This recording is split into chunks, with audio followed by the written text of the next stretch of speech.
नमस्कार. निवडणुका कशा जिंकल्या किंवा हारल्या जातात हे समजून घेण्यासाठी आज आपण एका मतदारसंघाच्या राजकारणाचं विश्लेषण करणार आहोत. चला, खडकवासला मतदारसंघाचा अभ्यास करूया. आपलं लक्ष खडकवासल्यावर आहे. पुण्याच्या शहरी भागाचे किनार आणि ग्रामीण गावगाड्याचं एक विलक्षण मिश्रण इथे दिसतं. आणि म्हणूनच ही जागा भारतीय लोकशाहीची एक मोठी आणि रंजक गोष्ट सांगते. हाच तो महत्वाचा प्रश्न आहे ज्याचं उत्तर आपण शोधणार आहोत. लोकांच्या मूळ समस्यांपासून ते निवडणुकीच्या आकड्यांपर्यंत आणि त्यामागे असलेल्या डावपेचांपर्यंत आपण प्रत्येक पैलू तपासणार आहोत. ठीक आहे, तर मग सुरुवात करूया थेट मतदारांच्या दैनंदिन आयुष्यापासून, कारण कोणतंही राजकारण शेवटी स्थानिकच असतं. सगळ्यात पहिली आणि मोठी समस्या आहे पाण्याची. ही काही साधी अडचण नाहीये, तर पिण्याच्या पाण्यासारख्या मूलभूत गरजेची एक तीव्र टंचाई आहे. त्यानंतर येते वाहतूक कोंडी. रोजच्या प्रवासात होणारा हा खोळंबा नागरिकांसाठी सततच्या त्रासाचं आणि निराशेचं कारण बनलं आहे. आणि तिसरी गोष्ट म्हणजे कर.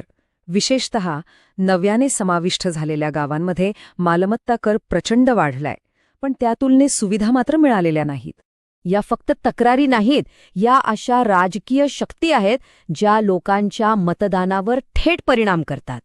तर मग आता महत्वाचा मुद्दा हा आहे की लोकांच्या या तक्रारी, या भावना मतपेटीत आकड्यांमध्ये कशा बदलतात. चला, गेल्या 4 निवडणुकांचे आकडे पाहूया. खरं तर या आकड्यांमध्ये एक मोठी गोष्ट दडली आहे. गेल्या 15 वर्षात इथल्या राजकीय समीकरणात झालेला बदल खरंच खूप मोठा आहे. इथे एक गोष्ट लक्षात ठेवायला हवी. आपलं संविधान प्रत्येक नागरिकाला सन्मानाने जगण्याचा आणि माहितीच्या आधारे मत व्यक्त करण्याचा अधिकार देतं. पण या अधिकारासोबत एक जबाबदारीही येते, ती म्हणजे आपली मतं विचारपूर्वक आणि जबाबदारीने मांडण्याची. आणि हा आलेख तर मूळ कहाणी अगदी स्पष्टपणे दाखवतोय. भाजपचा मतांचा वाटा जवळपास तिपटीने वाढला, तर दुसरीकडे 2019 ते 2024 या काळात विरोधी आघाडीच्या मतांमध्ये मोठी घसरण झालेली दिसते. हा आकडा आहे 2024च्या निवडणुकीतील विजयाच्या फरकाचा. भाजपला मिळालेली ही आघाडी इतकी मोठी आहे की ती विरोधी पक्षांसाठी एका मोठ्या आव्हानाचं सूचक आहे. आता आपण आकड्यांच्या पलीकडे जाऊया आणि या निकालामागे कोणती व्यवस्था किंवा कारणं आहेत याचं विश्लेषण करूया. स्वॉट विश्लेषण आपल्याला काय दाखवतं? विरोधी पक्षाची ताकद त्यांच्या एकीत आहे यात शंका नाही, पण त्याचवेळी अंतर्गत मतभेद आणि एका मजबूत प्रतिस्पर्ध्यासमोर ते थोडे कमकुवतही ठरतात. आणि हे फक्त पक्षाच्या रणनीतीपुरतं मर्यादित नाहीये. अर्थव्यवस्था, सामाजिक बदल, अगदी पर्यावरणाचे मुद्देसुद्धा निवडणुकीचं मैदान तयार करत असतात. मग ह्या सगळ्या गुंतागुंतीच्या परिस्थितीत एक पक्ष विजयी प्रचार कसा उभारू शकतो? चला, एका धोरणात्मक आराखड्यावर नजर टाकूया. यासाठी एक प्रभावी चौकट वापरता येते, तिला म्हणतात चतुर्मुख सिद्धांत. हा सिद्धांत प्रचाराकडे 4 वेगवेगळ्या पण तितक्याच महत्त्वाच्या दृष्टिकोनातून पाहतो. हा सिद्धांत म्हणजे एक प्रकारे संपूर्ण रोडमॅपच आहे. या डेटावर आधारित मतदार गटांपासून ते जमिनीवर लोकांपर्यंत पोहोचवल्या जाणाऱ्या गोष्टीपर्यंत सगळ्याचा समावेश आहे. या संपूर्ण रणनीतीच्या केंद्रस्थानी असतो तो उमेदवार.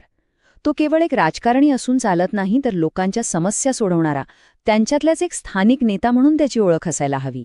तर आता पाहूया की हा आराखडा एका आधुनिक आणि शिस्तबद्ध योजनेद्वारे प्रत्यक्षात कसा आणला जातो.